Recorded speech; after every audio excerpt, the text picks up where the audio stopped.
This is a bit of a random one, but I had an inkling to open that. So we will take a quick look at the Battle Baton John Spartan figure and the Bolajet vehicle from the Demolition Man toy line.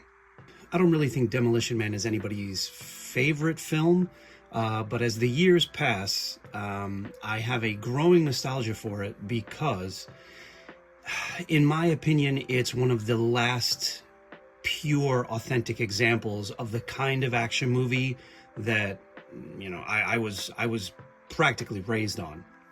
And if you grew up in the 80s, then you probably know what I mean, but I'm talking about the type of action film that relied on, you know, actual practical effects and stunt work with, you know, meticulous coordination, stunt coordination, squibs and fireballs, wire work, no CG, very minimal green screen. That was a type of action film that thrived in the most of the 80s and through most of the 90s too, but is now like a long forgotten thing. Actually, one of the defining things from that type of action film is this particular gunshot sound effect. What the hell are you doing here?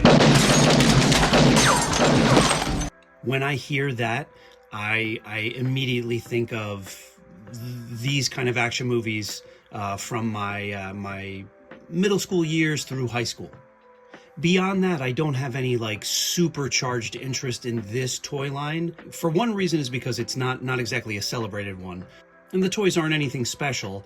More than anything, and if you're a toy collector, then you probably know this, but there's some lore attached to these toys because they were repurposed molds for the figures and vehicles, in this case, from the New Adventures of He-Man line. And honestly, the combination of nostalgia for Demolition Man the movie and that bit of an Easter egg as far as the history of toy manufacturing, that's why these are here in the collection. And so for those reasons, I figured we'll take a quick look at this figure and get the Bolajet out of the box. So let me do that, and I'll be right back. And here's the vehicle out of the box with the decals and the stickers put on, which are kind of almost immediately peeling off, but I guess you should expect that from 30-year-old stickers. But anyway, let's talk about these.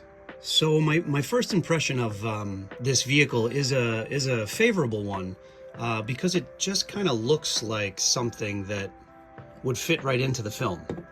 I know that's silly saying that when it's actually a He-Man, a New Adventures of He-Man vehicle, but I think these would have looked cool flying around in San Angeles. And if you're interested, this is what the box art was for the original release of this vehicle. But again, it's something that I think lends itself very well to the Demolition Man kind of aesthetic and production design. It's a solid vehicle. I've said this in other videos, but as a kid, when I was playing with things like this, I much preferred like a single solid chassis, like a single solid vehicle that was stable and sturdy, and that, you know, little things wouldn't be popping off of it or lost or anything like that, even if it came at the sacrifice of, you know, complicated gimmicks or gadgets or lights and sounds. I much prefer something like this. I will also say I'm a fan of this kind of like glossy white finish on it. One of the interesting features that I was not expecting, but do appreciate greatly, is that it has a handle. So, you know, that's great for the whoosh, the whoosh effect, flying this thing around the living room or wherever, back when you were a kid. And the gimmick is pretty self-explanatory if you just take a quick cursory glance at how the balls just sort of like friction pop into these two giant kind of turbine looking things. It's hinged across the front here, and that's so that, you know, the figure lying down in the vehicle doesn't get in the way of the bolas being, you know, ejected out. But we'll take a look at that feature in a second. But yeah, overall, like a really solid, nice little vehicle. Much more of a fan of the vehicle than I am the figures. And my issue with this figure is the same issues I have with the original release of it. Which of course we have to talk about because there's just so much that was left the same on the Demolition Man releases that we might as well start with like a comparison of the two. So again, if you're a toy collector, you know that companies reusing or repurposing molds for other toy lines is nothing new. Like, this has been going on forever. But the Demolition Man toy line is kind of a brazen example of it, because there's just so much that is the same here. Starting with the obvious, which is the armor. The vest, the armor vest is exactly the same thing, just molded in a different color plastic, which is strange that they included that because I don't think we needed that. They didn't wear anything like that in the movies, so. But anyway, there's that.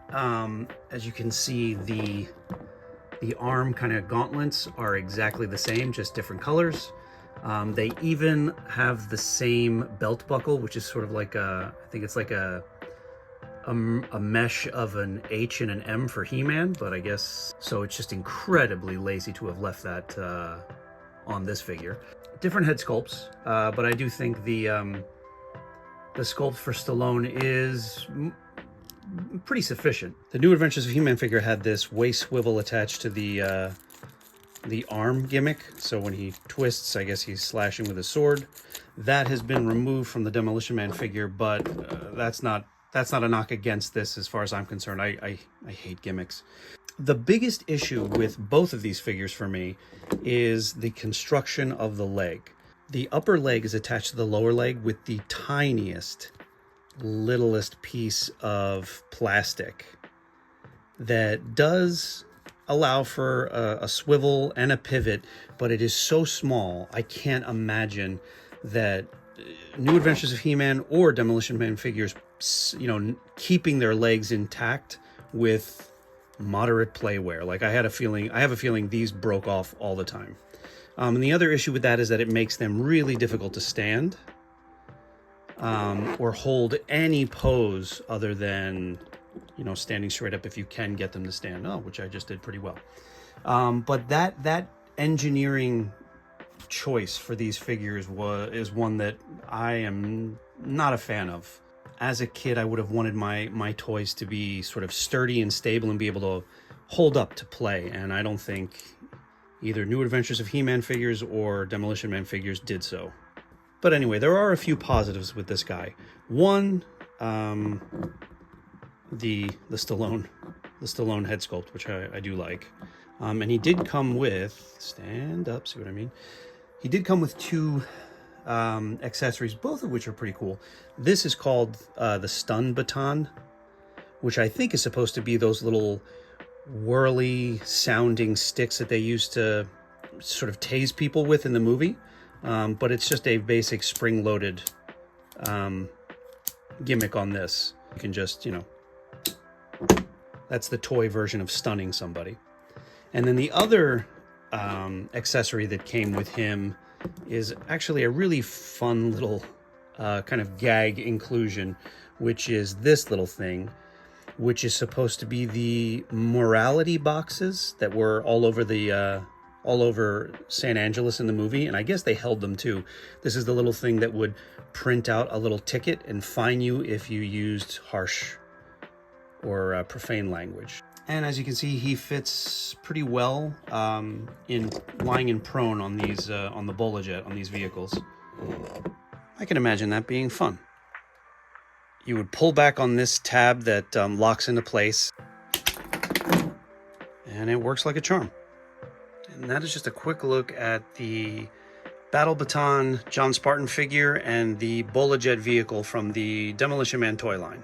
Nothing too special, but a toy line that kind of warrants its existence in a collection, if for no other reason other than the lore it has because of that guy.